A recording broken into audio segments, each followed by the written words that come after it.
Vamos a comenzar ahora la exposición de un tema bastante urticante, porque toca algunos intereses, algunos poderes del mundo moderno, del mundo de nuestro tiempo, y es el tema de la masonería. El sentido de la masonería, más que hacer una historia de la masonería, un poco cuál es el contenido de la masonería, y ver si en la actualidad la masonería ha perdido su virulencia, su sentido anticatólico y sea posible aceptarla o no aceptarla como movimiento ideológico. Me voy a basar sobre todo en lo que me parece el mejor estudio logrado sobre la masonería, y es una encíclica, una gran encíclica que publicó el Papa León XIII hace ya más de un siglo, que se llama Humanum Genus. Si bien tiene más de un siglo, tiene plena actualidad, me parece, ya que los problemas que trata no son reductibles a lo que sucedía en la época de su pontificado, sino que tienen plena aplicación en lo que acontece en la actualidad. No podemos dejar de lado esta doctrina pontificia que se nos muestra no como una creación del Papa León XIII, un invento del Papa León XIII, relativo solamente a lo que sucedía en su tiempo, sino que debe ser leída, como trataremos de hacerlo, en continuidad con la doctrina mantenida a lo largo de tanto tiempo, varios siglos atrás podríamos decir, y que proclama una verdad ineludible que hace a la pervivencia misma de las naciones y a la capacidad de propagación de la Santa Iglesia. Vamos a tratar pues de dar forma a las principales enseñanzas de la encíclica, aplicándolas luego a la situación actual y a la actitud actual de la Iglesia frente a la masonería. Ya desde el comienzo de su documento, el Santo Padre presenta la lucha que la masonería lleva contra la Iglesia en una dimensión auténticamente teológica, es decir, no es una lucha de poderes, sino es una lucha entre el bien y el mal. Y así dice el Papa: el género humano, después de apartarse miserable, creador y dador de los bienes celestiales, por envidia del demonio quedó dividido en dos campos contrarios, de los cuales el uno combate sin descanso por la verdad y la virtud, y el otro lucha por todo cuanto es contrario a la virtud y a la verdad. El primer campo es el reino de Dios en la tierra, es decir, la Iglesia verdadera de Jesucristo. El otro campo es el reino de Satanás. Bajo su jurisdicción y poder se encuentran todos los que, siguiendo los funestos ejemplos de su caudillo y de nuestros primeros padres, se niegan a obedecer la ley divina y eterna y emprenden multitud de obras prescindiendo de Dios o combatiendo contra Dios. Es decir, enmarca el Papa la lucha de la masonería contra Cristo en una visión, una cosmovisión amplia de la historia. Podríamos decir que va poco menos que del Génesis al Apocalipsis.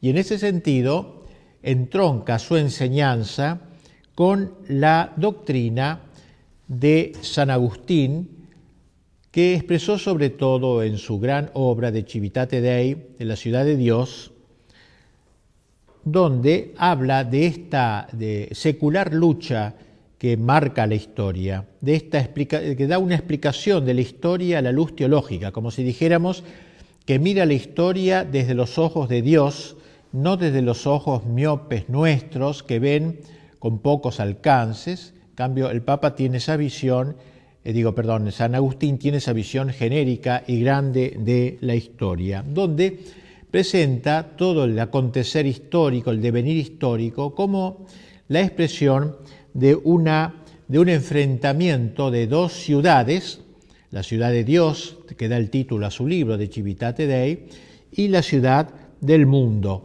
que se manifiestan con leyes contrarias y aficiones contrarias, compendiándose con sutil brevedad sus respectivas causas eficientes en estas palabras del santo doctor y obispo de Hipona, San Agustín. Dice, el texto central de Civitate Dei, dice San Agustín: dos amores edificaron dos ciudades.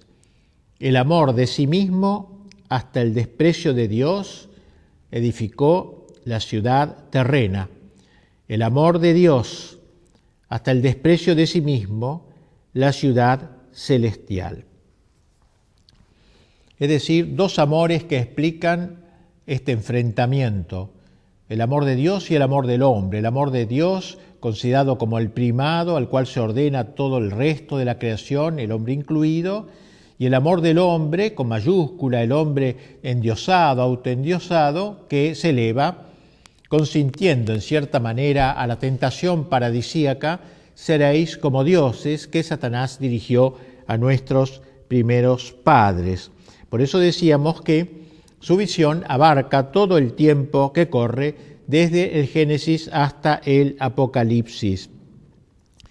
Es natural que San Agustín, al presentarnos este gran proyecto, esta gran visión teológica con ojos divinos, ojos de águila, de toda la historia, sus análisis concretos no podían rebasar la época en que vivió. San Agustín murió en el siglo V y obviamente no pudo explicarnos lo que sucedería después de su muerte, y por eso desde el siglo V, hasta que va explicando desde el Génesis hasta el siglo V, hace un salto hasta el fin de los tiempos, hablando del juicio, del cielo, del infierno, de la gloria, pero claro, deja este bache inconcluso, estos siglos que separan siglo V del fin de los tiempos, sin escribir. Obviamente él no podía saber lo que iba a pasar luego, pero sí nos ha dejado las claves de interpretación histórica.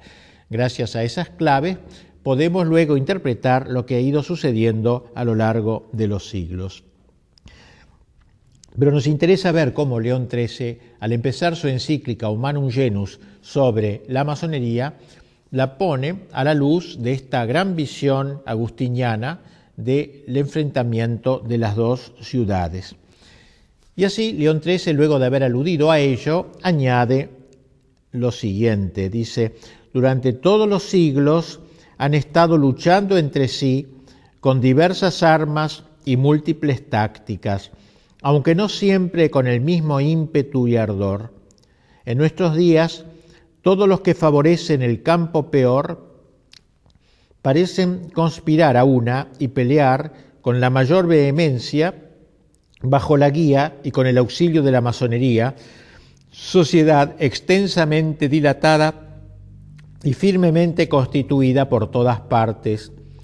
No disimulan ya sus propósitos, se levantan con suma audacia contra la majestad de Dios, maquinan abiertamente la ruina de la Santa Iglesia, con el propósito de despojar enteramente, si pudiesen, a los pueblos cristianos de los beneficios que le ganó Jesucristo, nuestro Salvador. Es decir, entonces esta lucha agustiniana se extiende a lo largo de todos los siglos han luchado estos dos contendientes con todas sus fuerzas, pero no siempre con el mismo ímpetu y ardor. Y dice cómo todas las fuerzas del mal, todo lo que favorece en el campo peor, dice, parecen conspirar bajo la guía de la masonería.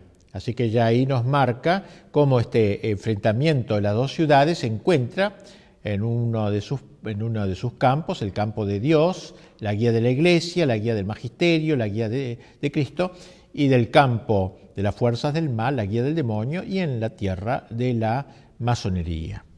Así creo que ya desde el principio vemos cómo el Papa enmarca este estudio en una visión teológica y no meramente sociológica, o considerar la masonería simplemente como una asociación más en la historia, sino como una promotora, como una guía de todas las fuerzas que conspiran contra el Evangelio y la evangelización.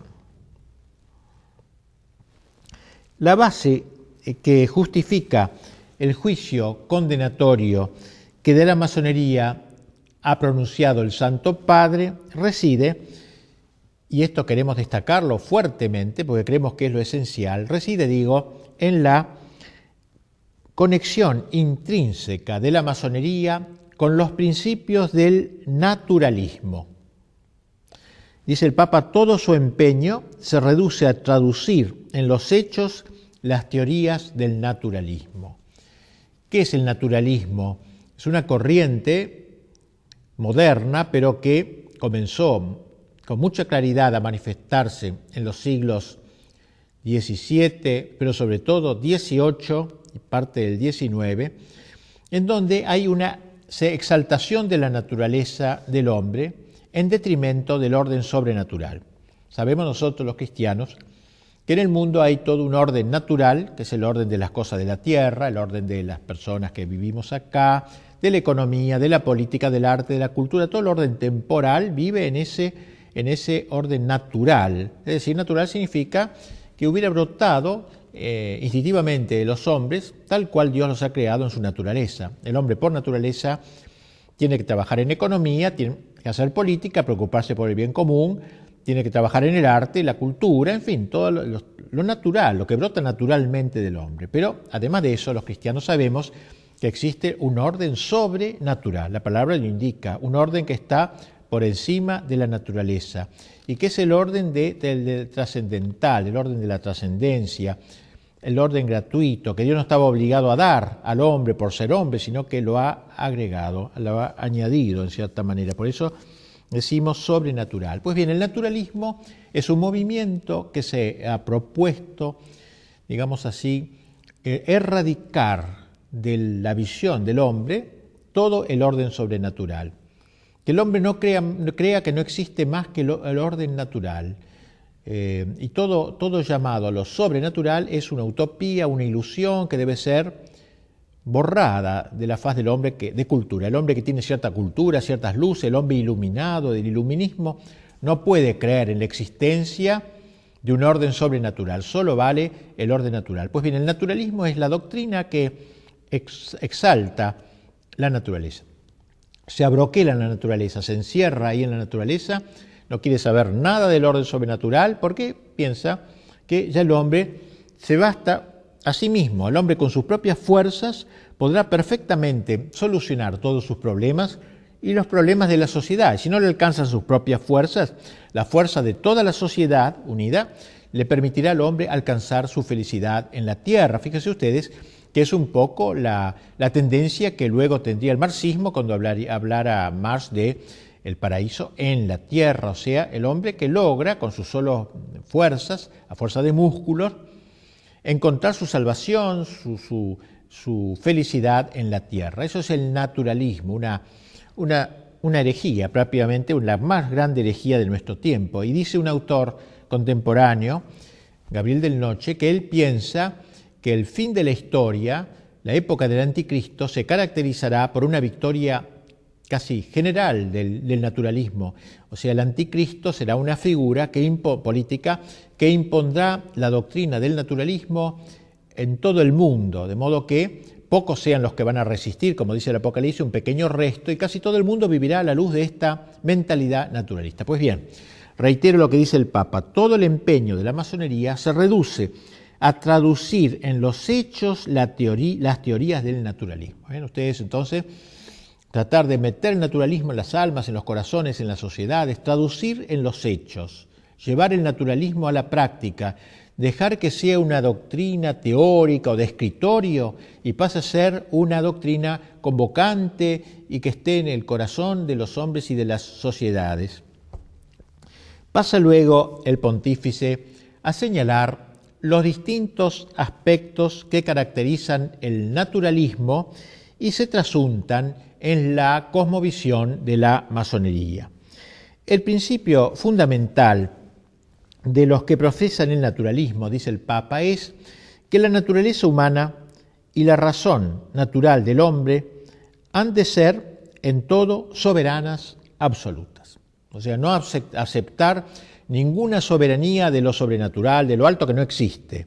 Toda la soberanía está en la razón soberana, la naturaleza soberana. De ahí prosigue el Papa el culto que la masonería rinde a la razón, a las luces de la razón, como lo llama, cerrándose a toda verdad que en una u otra forma pudiera trascenderla, ya que dicha verdad, en el caso de existir, implicaría un menoscabo de su soberanía. Es decir, cerrarse a toda verdad. Las luces de la razón, una palabra muy querida por la masonería, las luces, por eso es el iluminismo, ello es toda una época que marcó la historia y que sigue ahora teniendo una gran importancia. Entonces la masonería rinde a la razón esa gloria, digamos así, y piensa que cualquier aceptación de una verdad que no venga de la razón, por ejemplo, que venga de la revelación, que venga de lo alto, va en menoscabo de la soberanía. Hay una soberanía, hay un señorío de la razón. La diosa razón, recuerden ustedes que en la Revolución Francesa fue exaltada, que incluso llegó hasta el extremo delirante, tragicómico, de poner en la Catedral de Notre Dame, la Catedral de París, sacar la imagen de la Virgen, Notre Dame, Nuestra Señora, sacarla y poner en su lugar a una prostituta como símbolo de esta razón, frente a la cual los allí presentes incensaban como si fuera una diosa, la diosa razón la llamaron. Decimos que es una expresión estúpida, aberrante, pero que sin embargo muestra esa intencionalidad, digamos así, de destronar lo sobrenatural y entronizar esta nueva diosa, la diosa de la razón soberana, es decir, que no reconoce nada por sobre la razón. Pues el Papa ha dicho con toda claridad, explica esto. Entonces, sigue diciendo el Papa, ante esta actitud implica que no hay lugar ya para la revelación divina y por consiguiente carecen de sentido los dogmas religiosos, porque el dogma precisamente es una verdad que viniendo de lo alto la asume el magisterio de la Iglesia y la propone así como es, como una verdad infalible, porque ha venido justamente de lo alto. Y así, escribe el Papa, no aceptan verdad alguna que no pueda ser alcanzada por la razón humana. Por ejemplo, que la verdad de que Cristo es Dios, digamos así, o la verdad de que Dios es uno y trino, hay un solo Dios y tres personas, la verdad de la Eucaristía, la presencia real de Jesucristo, la transubstanciación, todos esos dogmas, digamos, no caben de ninguna manera porque disminuyen la razón humana, disminuyen al hombre, la soberanía del hombre. Ahora bien, como es oficio de la Iglesia Católica guardar enteramente y en su íntegra pureza no sólo el depósito de la doctrina revelada directamente por Dios, que trasciende infinitamente los logros más elevados de la razón, sino también la autoridad del magisterio y de los demás medios sobrenaturales para la salvación, dice el Papa, de ahí que todo el ataque iracundo de estos adversarios se haya concentrado sobre la Iglesia.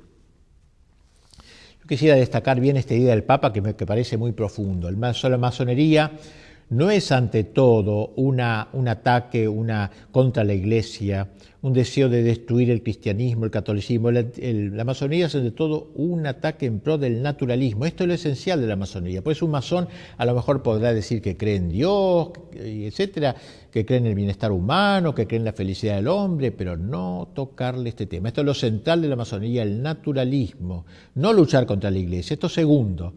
lucha contra lo revelado, contra lo sobrenatural, y por eso lucha contra. Esto es una consecuencia, lucha contra la Iglesia. Pero no ha nacido la masonería para luchar contra la Iglesia, sino para implantar en el mundo el naturalismo, y eso implica atacar al principal defensor del orden sobrenatural, que es la Iglesia Católica. De ahí se explica mejor el sentido de esta lucha, que como se ve es una lucha teológica, no es una lucha sociológica, política, que se puede explicar por razones temporales, sino que es algo mucho más profundo y más, podríamos decir, no tengamos miedo de decirlo, diabólico, ya que, como lo ha dicho también de algún modo el Papa. Bien, afirma el Papa que eso es lo que los ha llevado a perseguir abiertamente a la Iglesia en varias naciones, oprimiendo al clero con leyes inicuas, suprimiendo o dispersando cuando tenían poder las órdenes religiosas y sobre todo atacando a la Santa Sede y al Romano Pontífice. Destaquemos la sutileza, y pienso que esto es muy importante frente a algunas interpretaciones ingenuas quizá de todos estos problemas y de la misma masonería como tal. Digo, la sutileza con que el documento del Papa que estamos comentando, más allá de los episodios anecdóticos, analiza el sentido profundo que se encubre en el ataque de la masonería contra la Iglesia. De lo que se trata en última instancia es, insisto una vez más porque me parece tan fundamental, es del ataque de lo natural en rebelión contra lo sobrenatural, de la razón contra la revelación, o del racionalismo, si se quiere, contra la revelación. Pero el Papa da un paso más.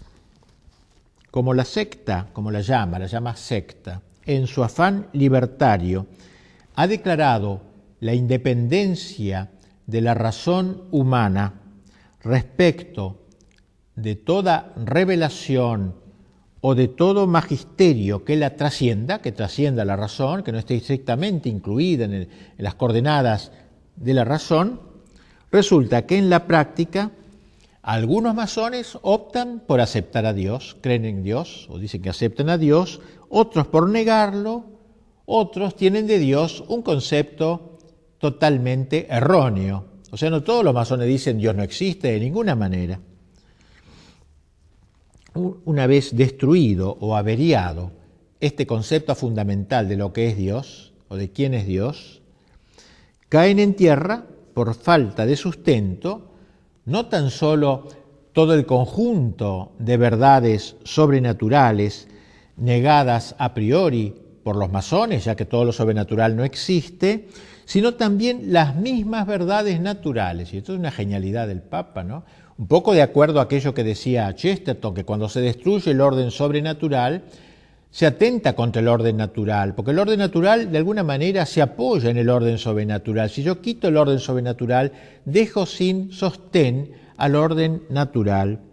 Y entonces dice que los masones, que si bien al principio no negaban el orden natural, por el hecho de negar el orden sobrenatural, acaban por negar, por ejemplo, la creación libre del universo por parte de Dios, algunos masones, o la providencia divina sobre el mundo, o sea, Dios hizo el mundo pero luego lo deja marchar a su arbitrio, o la inmortalidad del alma, como algunos masones niegan, o el premio o castigo en la otra vida.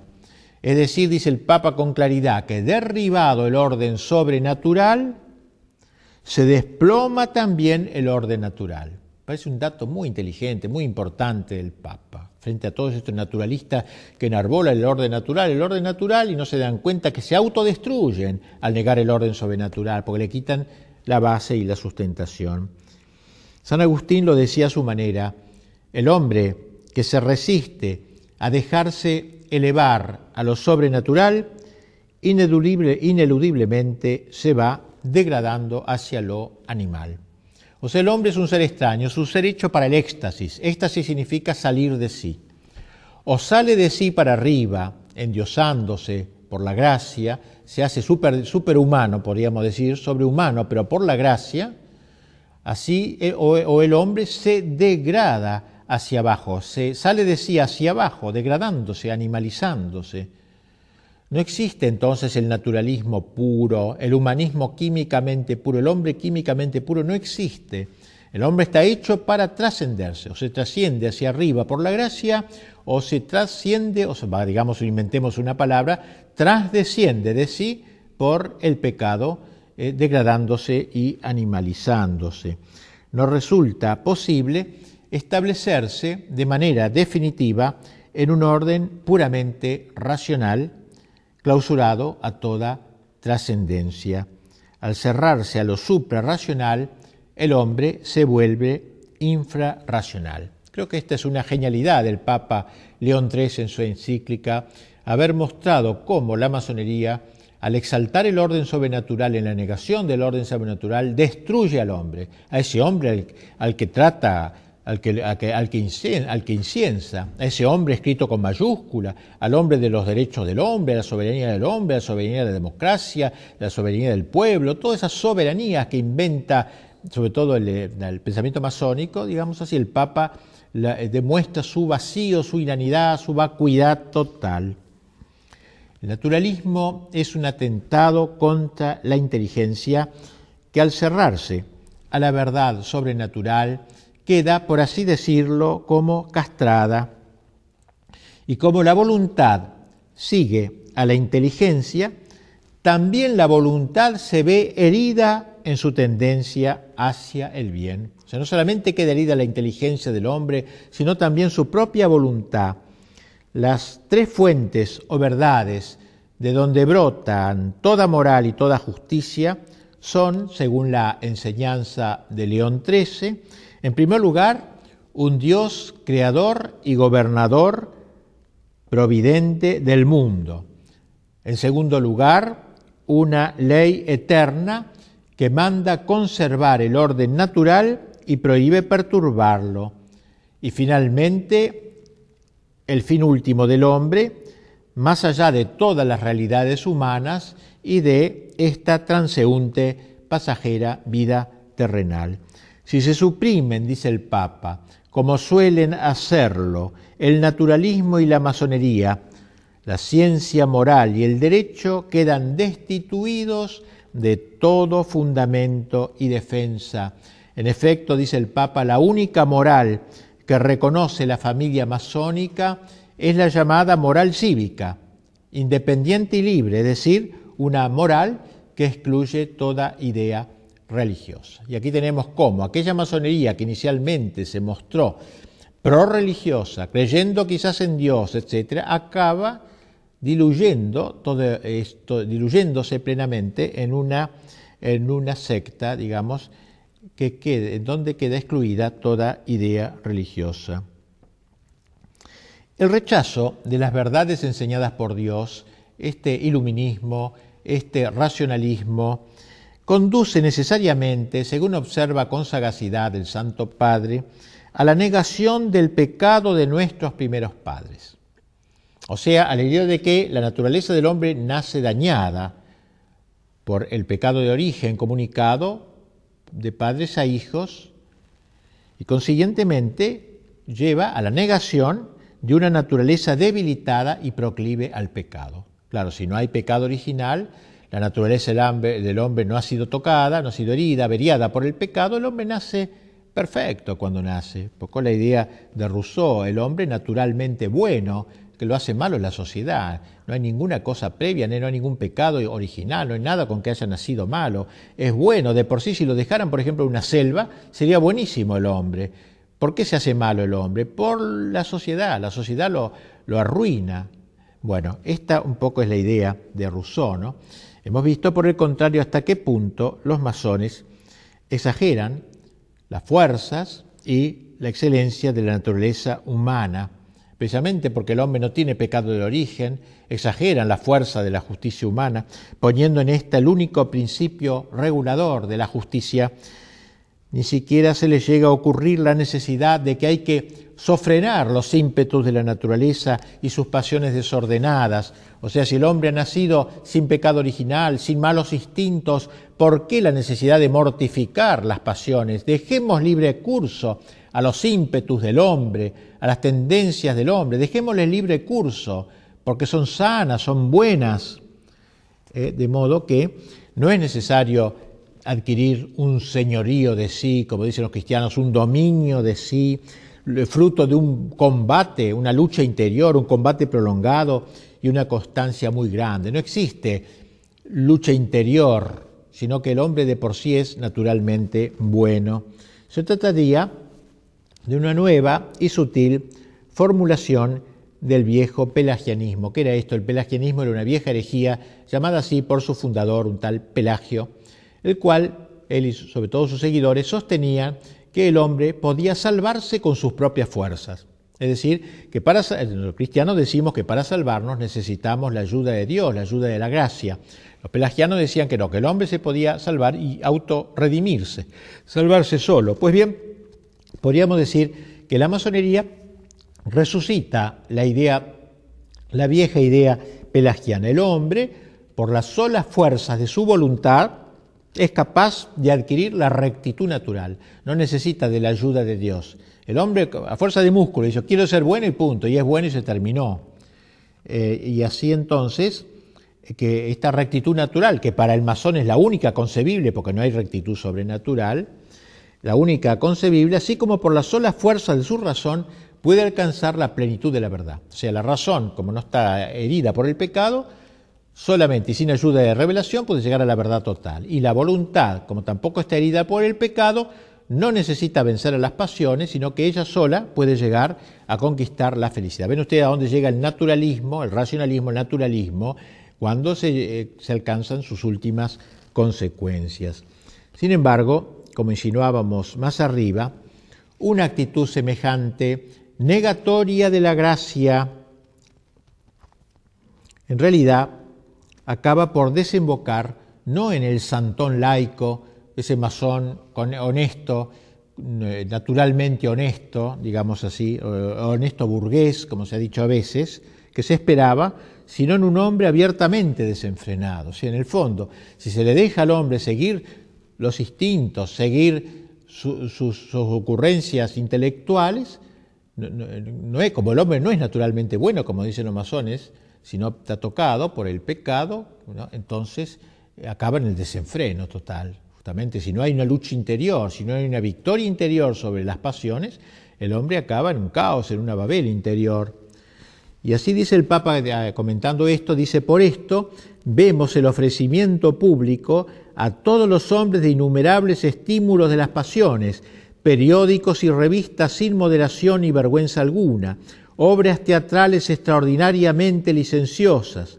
Al obrar así, proceden criminalmente, pero son consecuentes consigo mismos todos los que suprimen la esperanza de los bienes eternos y la reducen a los bienes caducos, hundiéndola en la tierra. Hunden su esperanza en la tierra. Linda la fórmula del Papa, ¿no? Hunden su esperanza en la tierra.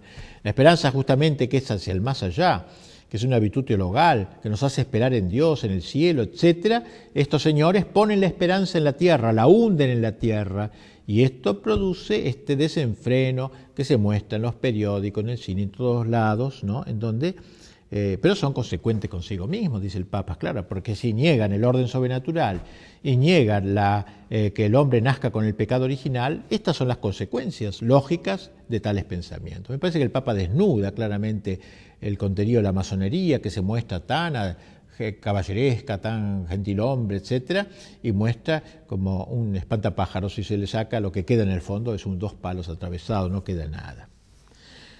El naturalismo doctrinal y moral que inspira todo el quehacer de la masonería tiene consecuencias asimismo en el orden social. Por lo que toca a la sociedad doméstica, la doctrina naturalista reduce el matrimonio a la categoría jurídica de un mero contrato entre un hombre y una mujer, cuyo vínculo, enteramente sujeto a la autoridad civil, es legalmente rescindible según la voluntad de los contrayentes. De ahí como la masonería siempre ha estado a la cabeza de toda lucha a favor del divorcio, precisamente por esto, porque el matrimonio es un contrato libre. Yo ahora lo hago con una mujer o con un hombre determinado, y luego, si dentro de 10 años no me encuentro bien o dentro de 15 días no me encuentro bien, lo rescindo, como cualquier contrato, lo puedo rescindir. Claro, ese es el fundamento del divorcio, que antes no existía y se fue metiendo poco a poco en buena parte, en varios países, por directa instigación de la masonería. Y en lo que atañe a la educación de los hijos, el naturalismo prohíbe enseñarles, o la masonería, cosa alguna como cierta y determinada en materia de religión. No hay que enseñar religión a los chicos. Cada cual, al llegar a la adolescencia, escogerá lo que prefiera. Y así escribe el Papa: los masones están de acuerdo con estos principios. No solamente están de acuerdo, sino que se empeñan hace ya tiempo por introducir estos principios en la moral de la vida diaria, lo que hemos dicho, o sea, meter el divorcio en las leyes, en la vida diaria, meter también, quitar la enseñanza religiosa en los colegios, la enseñanza laica, todas estas banderas que han ido sacando los masones, por ejemplo en el siglo XIX, casi en un país tras otro, se veía una mentalidad, un grupo mundial que iba dirigiendo las campañas, en ese momento el aborto, la enseñanza laica. En confirmación de lo cual señala el Papa cómo algunos estados ya han introducido, dice el Papa, la ley del divorcio y otros están trabajando para ello. Esto hablaba él en 1880 y pico. Para el mejor logro de sus objetivos, la masonería intenta el monopolio en la educación de la juventud también. Con eso la va a formar en esta mentalidad, tratando de imposibilitar toda intervención de la Iglesia en dicho campo. O sea, la Iglesia que no se meta en los colegios, enseñanza laica. Y en varios lugares, dice el Papa, ha logrado que toda la educación de los jóvenes esté en manos de los laicos y que al formar los corazones infantiles nada se diga de los grandes y sagrados deberes que unen al hombre con Dios. Es decir, se le oculta al niño esta ligazón con el orden sobrenatural. Enseñanza laica, es decir, echar a los religiosos. En algunos momentos la masonería logró la expulsión de órdenes religiosas para, de alguna manera, poner toda la educación en manos de gente de su campo. Y en cuanto a la sociedad política, sigue diciendo el Papa, la intervención de la masonería es también demasiado evidente, trabajando tenazmente por anular todo posible influjo del magisterio y de la autoridad de la Iglesia en el ser y el obrar de los estados. Con este fin, señala el Santo Padre, los masones organizan conferencias y suscitan movimientos de opinión en pro de la separación total de la Iglesia y del Estado, que fue también otro de los eslogans de la masonería. Antes estaba unida la Iglesia y el Estado, colaboraban, ya que tenían súbditos comunes, trataban de entenderse entre ellos para que el súbdito no estuviera en una situación de esquizofrenia, digamos, por un lado el Estado le manda una cosa, la Iglesia otra, etc. Pues bien, una de las banderas de la masonería fue la separación de la Iglesia y el Estado, así como fue también el divorcio, vimos, y la educación laica, la separación de la Iglesia y del Estado, es decir, acabar con los estados confesionales, con los estados católicos, con el fin de eliminar todo resto de cristiandad, del influjo cristiano sobre el orden temporal, apoderarse del poder político.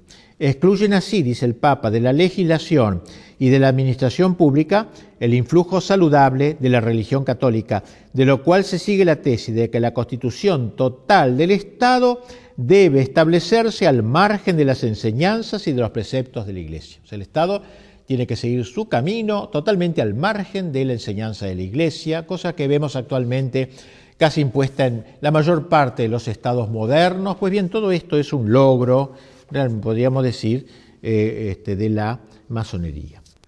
La idea que los masones se hacen de la vida ciudadana coincide admirablemente con el concepto liberal de la política. Más aún, el liberalismo es hijo directo de la masonería, la concreción del naturalismo masónico en el ámbito de la política. Pero la fecundidad de la masonería no se agota solo en el liberalismo. El Santo Padre, adelantándose en cierta manera a lo que la historia demostraría con los hechos, enseña que la masonería, al engendrar el Estado liberal, preparaba el camino al socialismo marxista. Y piense que esto lo dice el Papa casi contemporáneamente a Marx, fines del siglo XIX, fue como un profeta. Dice el Papa en su encíclica: estos cambios y estos trastornos son los que buscan de propósito muchas asociaciones comunistas o socialistas. La masonería, que favorece en gran escala los intentos de estas asociaciones y coincide con ellas en los principios fundamentales de su doctrina, no puede proclamarse ajena a los propósitos de aquellas.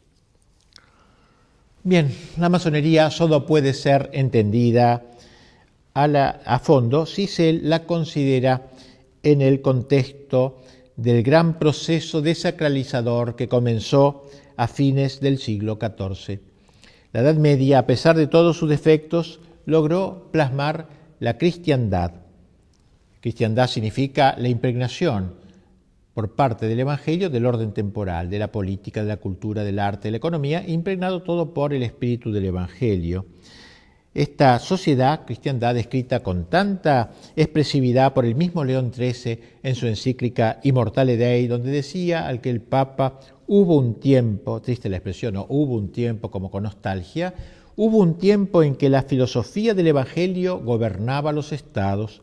Entonces aquella energía propia de la sabiduría cristiana, aquella su divina virtud, había penetrado profundamente en las leyes, instituciones y costumbres de los pueblos, en todos los órdenes y problemas del Estado, cuando la religión fundada por Jesucristo, colocada firmemente sobre el grado de honor y de altura que le correspondía, florecía en todas partes, secundada por el favor de los príncipes y por la legítima tutela de los magistrados, y el sacerdocio y el imperio, concordes entre sí, departían con toda felicidad en amigable consorcio de voluntades e intereses.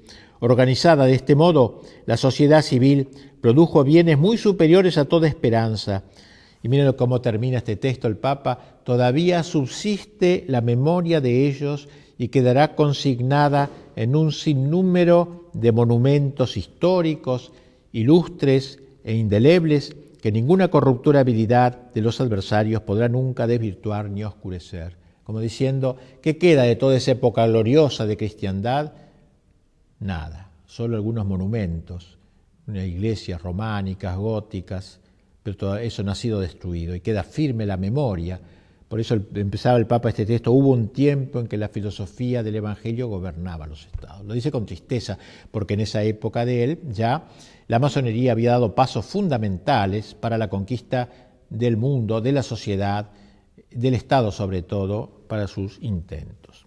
La destrucción de todo resto de cristiandad es aquí el gran designio de la masonería, de la cristiandad, no solo de la iglesia, sino de la cristiandad. Es decir, tratar de quitar todo influjo, digamos, del Evangelio en el orden temporal. Y si ahora quedan pequeños bastiones donde todavía existe ese influjo, hay que erradicarlos lo antes posible. Pues bien, tal sería la enseñanza del Papa. Y tras exponer el programa de la masonería, el Papa señala los logros que ésta ha ido consiguiendo. Dice el Santo Padre: en el espacio de siglo y medio, la masonería ha alcanzado rápidamente un crecimiento superior a todo lo que se podía esperar, e infiltrándose de una manera audaz y dolosa en todos los órdenes del Estado, ha comenzado a tener tanto poder que casi parece haberse convertido en dueña de los estados. Y así entonces, la ofensiva masónica, constante e implacable, en orden a destruir tanto la religión como la Iglesia y resucitar después de 18 siglos la moral y la doctrina del paganismo, su rechazo, dice el Papa, de los beneficios que con tanta bondad alcanzó Jesucristo, no solo para cada hombre en particular, sino también para cuantos viven unidos en la familia, en la sociedad civil, tal ofensiva y tal rechazo no son comprensibles, como dijimos al comienzo, sino la luz del gran combate teológico al que aludíamos antes, al combate de las dos ciudades en lenguaje agustiniano o de las dos banderas en lenguaje ignaciano. En este insensato y abominable propósito, dice fuerte, vigorosamente el Papa, parece revivir el implacable odio y sed de venganza en que Satanás arde contra Jesucristo. El Papa nos decía al principio de su encíclica que si bien esta prolongada lucha había tomado muy diversas formas en el curso de los siglos, en nuestros días todo lo que están en la ciudad perversa parecen conspirar a una y pelear con la mayor vehemencia bajo la guía y con el auxilio de la masonería. Bien, frente a esta ofensiva, a esta actitud ofensiva, nosotros tenemos que reaccionar, dice el Papa. Tenemos que enfrentarnos con un enemigo astuto y doloso. No es como otros enemigos más francos, como pudieron ser los bárbaros cuando invaden Europa o el Islam, sino que son tan metidos en la sociedad occidental, tan metidos dentro de la cristiandad, enemigo astuto, doloso, que halagando los oídos de los pueblos, dice el Papa, y de los gobernantes, se ha cautivado a los unos y a los otros con el cebo de la adulación y de las suaves palabras. Para lograr el ablandamiento y la ulterior deserción de sus enemigos, la masonería hace correr la versión de que un católico puede colaborar con ella sin abjurar expresamente de la fe católica. Es la táctica que mejor sirve a sus propósitos. Usted puede ser católico y puede ser masón. Con eso va ablandando más y más toda posible resistencia. Y el Papa da las razones. Dice, en primer lugar, porque este es el camino de engañar fácilmente a los incautos y de multiplicar el número de adeptos. Y en segundo lugar, porque al abrir los brazos a todos los procedentes de cualquier credo religioso, logran, de hecho, la propagación del gran error de los tiempos actuales, el indiferentismo religioso y la igualdad de todos los cultos, que es una manera de arruinar todas las religiones, sobre todo la católica, que como único verdadera no puede ser igualada a los demás sin suma injusticia. Bien, dice el Papa que al tratarse de un enemigo tan taimado, uno de los deberes principales de la lucha contra la masonería será el de desenmascararla, hacer un poco lo que estoy haciendo yo, desenmascararla. Por eso el Papa, hacia el fin de la encíclica, dirigiéndose especialmente a los obispos, los exhorta a que abran los ojos sobre todo de la juventud, consagrando a su educación la mejor parte de sus esfuerzos. Nunca, dice, harán demasiado en orden a preservar a la adolescencia de las escuelas y maestros que puedan inculcarle el aliento malsano de las sectas. Habrá que incluir en la enseñanza de la doctrina la exposición y la perversidad de la masonería, de modo que todos puedan precaverse de las artimañas que suelen emplear para sus dañados propósitos. Termina el Papa elevando sus ojos a Nuestra Señora y a los santos. Tomemos como auxiliadora y mediadora a la Virgen María, Madre de Dios, dice, ella que venció a Satanás desde el momento de su concepción, despliegue su poder contra todas las sectas impías en que se ven revivir claramente la soberbia contumaz, la indómita perfidia y los astutos engaños del demonio. Pongamos por intercesores al príncipe de los ángeles, San Miguel, a San José, esposo de la Virgen Santísima, a los grandes apóstoles Pedro y Pablo, invictos defensores de la fe católica. Tales son, a grandes rasgos, las principales ideas del Papa León XIII sobre la masonería, sobre esta gran ofensiva masónica fundamental para entender lo que sucede en los últimos tiempos. Tras la lectura de esta encíclica del Papa, alguno podría preguntarse si ella no resulta arcaica. ¿No es algo propio de épocas pasadas, los del Papa? Las cosas de ahora son como fueron entonces. La Iglesia no es en nuestros días más condescendiente, la masonería no habrá cambiado y se habrá hecho potable. Pues bien, esto mismo se preguntó después del Concilio Vaticano II, la Conferencia Episcopal Alemana. Y así, entre los años 1970 y 1974 y 1980, tuvieron lugar, por su encargo y en unión con las grandes logias unificadas de Alemania, largas conversaciones entre la Iglesia Católica y la francmasonería de Alemania con el fin de verificar si la posición de la francmasonería se había modificado de modo tal que en adelante fuera posible aceptar la compatibilidad entre la pertenencia a la francmasonería y la pertenencia a la Iglesia. Así que un dato interesante para ver la actualidad de aquella encíclica un poco vieja del Papa.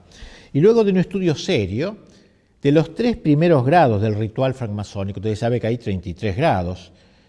Los 3 primeros grados son los más inocuos, digamos, los más suaves, podríamos decir. La Iglesia encontró en estos 3 primeros grados oposiciones fundamentales e insuperables y publicó en 1981 un documento que concluye de la siguiente manera: la francmasonería no ha cambiado en su esencia, La pertenencia a la francmasonería pone en cuestión las bases de la existencia cristiana.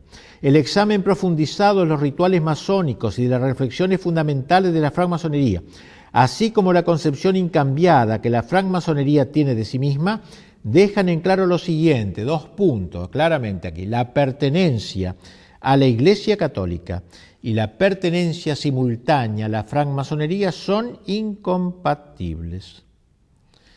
El párrafo citado es el que concluye un largo análisis que lo fundamenta, dando las razones de dicha incompatibilidad. No tenemos tiempo de hacerlo, pero estas razones abarcan, ante todo, el concepto de verdad que tiene la francmasonería, en realidad, ¿no? Un concepto completamente diverso al católico, el concepto de verdad. En segundo lugar, el concepto de religión que hay en la francmasonería, donde todas las religiones, para los masones, no son sino tentativas concurrentes para expresar la verdad de Dios, pero en realidad no puede haber ninguna religión verdadera, única verdadera, y por eso la masonería impone a sus miembros, para evitar estos problemas, discutir sobre el tema religioso. Dicen los obispos alemanes, el concepto de religión, donde todos los hombres están de acuerdo, implica una concepción relativista de la religión que no es compatible con la convicción fundamental del cristianismo. O sea, para la masonería todas las religiones están de acuerdo, hagamos un conjunto, un cóctel de religiones o una cosa por el estilo. También el concepto de Dios diverge en la francmasonería con la Iglesia. En los rituales masónicos, el concepto del gran arquitecto del universo, como lo llaman a Dios, ocupa un lugar central y no es una cuestión solamente de nombre. El gran arquitecto del universo es para los masones, dicen los obispos alemanes, un ello neutro, indefinido y abierto a toda comprensión. Cada uno puede imaginar a Dios como quiera, tanto el cristiano como el musulmán, y a negar la existencia de un Dios personal, o sea, el Dios como algo vaporoso, el masón no puede sino contentarse con la sensibilidad religiosa. Frente al gran arquitecto del universo, alejado, en un alejamiento deísta, entonces el Dios católico no puede ser aceptado como tal. Y finalmente el concepto de perfección humana en la francmasonería. La masonería busca la perfección ética del hombre, digamos así, mediante una moral completamente natural, independiente de la gracia pelagiana, como decíamos. Esta idea se aparta completamente del sentido católico de la justificación del hombre y hace eco a la tentación pelagiana del seréis como dioses paradisíaco. Los 3 grados iniciales de la masonería, al pretender otorgar la iluminación y la victoria sobre la muerte, hacen innecesarias los sacramentos, porque el hombre no necesita de la gracia, ni de la penitencia, ni de la Eucaristía. En fin, otras cosas que serían más largos de desarrollar. Así también, diversos episcopados de aquel tiempo se manifestaron contra la masonería. Otra dificultad que ha aparecido últimamente, en la cual se toman algunas personas para creer que la masonería ahora ya es aceptable y ya ha dejado de ser enemiga de la religión y de la Iglesia, es que hace unos años, unos 15 años, se desató una polémica en torno al canon 2335 del Código de Derecho Canónico vigente hasta el año pasado, donde se golpeaba con la excomunión a quienes se inscribían en las asociaciones masónicas. Decía que el texto del viejo código, los que dan su nombre a la secta masónica o a otras asociaciones del mismo género que maquinan contra la Iglesia o contra las potestades civiles legítimas, incurren ipso facto en excomunión reservada a la sede apostólica. Con motivo de dicha polémica, de decir, bueno, eso ya se acabó porque en el nuevo código no aparece la excomunión, la Congregación para la Doctrina de la Fe promulgó una nota que dice lo siguiente: con fecha 19 de julio de 1974, la Congregación de la Fe escribía a algunas conferencias episcopales una carta privada sobre la interpretación del canon 2335 del Código, que prohíbe a los católicos bajo pena de excomunión inscribirse en las asociaciones de la francmasonería. Puesto que esta carta, que se hizo de público conocimiento, dio lugar a interpretaciones erróneas y tendenciosas, esta congregación confirma y precisa lo que sigue. 1. La actual disciplina canónica no ha sido modificada en nada y conserva todo su vigor. 2. Por lo mismo, ni la excomunión ni las otras penas previstas están abrogadas. 3. Lo que en esta carta se refiere a la interpretación que hay que dar al canon en cuestión debe ser comprendido, según las intenciones de la Congregación, como un simple recuerdo de los principios generales de la interpretación de las leyes penales para la solución de los casos de personas particulares que pueden estar sometidas al juicio de los obispos. Por el contrario, no estaba en la intención de la Congregación remitirse a las conferencias episcopales para que ellas profiriesen públicamente un juicio de carácter general sobre la naturaleza de las asociaciones de la francmasonería que implicase derogaciones a las normas antedichas. Y esto acontecía antes de la promulgación del Código de Derecho Canónico, que en esos momentos estaba en estudio. El nuevo código, el último, el que está en vigor ahora, promulgado después del concilio, no incluye, digámoslo, seamos sinceros, no incluye en la lista de los excomulgados a los que integran la francmasonería, lo que condujo, claro, otra vez a dudar. ¿Qué es lo que pasa? Bueno, la misma congregación sale al paso de esta objeción con un nuevo documento donde dice: se ha presentado la pregunta de si ha cambiado el juicio de la Iglesia respecto de la masonería, ya que el nuevo Código de Derecho no está mencionada expresamente como lo estaba en el Código anterior. Esta sagrada congregación puede responder que dicha circunstancia es debida a un criterio de redacción seguido también en el caso de otras asociaciones que tampoco han sido mencionadas por estar comprendidas en categorías más amplias. Por tanto, no ha cambiado el juicio negativo de la Iglesia respecto de las asociaciones masónicas, porque sus principios siempre han sido considerados inconciliables con la doctrina de la Iglesia. En consecuencia, la afiliación a las mismas sigue prohibida por la Iglesia. Los fieles que pertenezcan a asociaciones masónicas se hallan en estado de pecado grave y no pueden acercarse a la Santa Comunión, etcétera, ¿no? O sea, no están directamente excomulgados, pero no pueden acercarse a comulgar. Las cosas están claras, pues la masonería sigue prohibida a los católicos, sus principios siguen siendo inconciliables con los de la Iglesia y la pertenencia a su fila supone pecado grave que excluye la comunión sacramental. El único cambio introducido consiste en que el masón arrepentido no tiene en adelante que pedir absolución al Papa, sino que podrá recibirla de cualquier sacerdote. Así que la Iglesia sigue manteniendo su oposición a la secta. La masonería, por su parte, sigue siendo la enemiga de la Iglesia, de la cristiandad y de las patrias católicas. Desgraciadamente, sus metas se están logrando en buena parte. Ya no es necesario estar afiliado a la masonería para profesar los ideales masónicos, naturalistas y laicistas.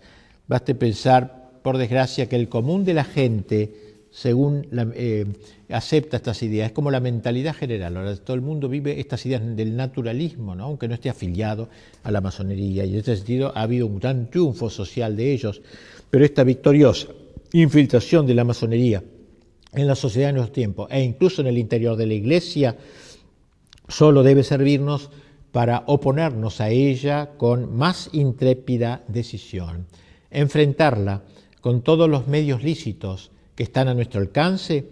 Es un deber de todos los católicos que quieran de veras llamarse militantes.